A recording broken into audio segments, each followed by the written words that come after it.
حیدرآباد میں بہت جلد ایک مزید بڑا پرکشش مقام تیار ہونے جا رہا ہے۔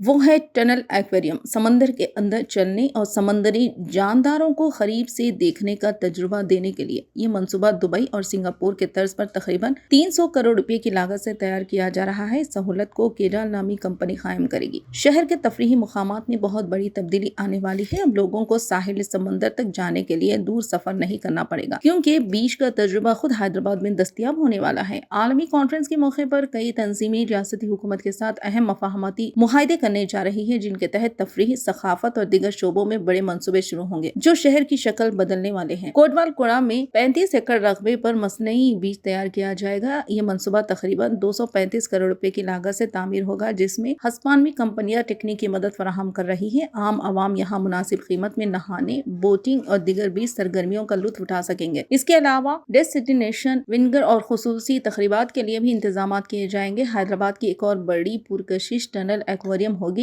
یہ منصوبہ بھی 300 کروڑ کی لاگت سے تیار کیا جا رہا ہے، جس کا مقصد لوگوں کو پانی کے اندر چلنے اور سمندری زندگی کو قریب سے دیکھنے کا عالمی معیار کا تجربہ فراہم کرنا ہے۔ یہ سہولت کیڈال کے ذریعے قائم کی جائے گی۔ اس کے علاوہ بھارت فیوچر سٹی میں 1000 کروڑ روپے کی لاگت سے ایک عالمی ثقافتی مرکز بھی قائم کیا جائے گا۔ اس مرکز میں دنیا بھر کے آرٹس، ثقافت، پرفارمنس اور خدمات کو ایک ہی پلیٹ فارم پر پیش کیا جائے گا۔ اس علاقے میں ایک فلائنگ تھیٹر بھی بنایا جائے گا، جہاں ناظرین خصوصی ڈیزائن کی گئی کرسیوں پر بیٹھ کر خود کو اس منظر کا حصہ محسوس کریں گے۔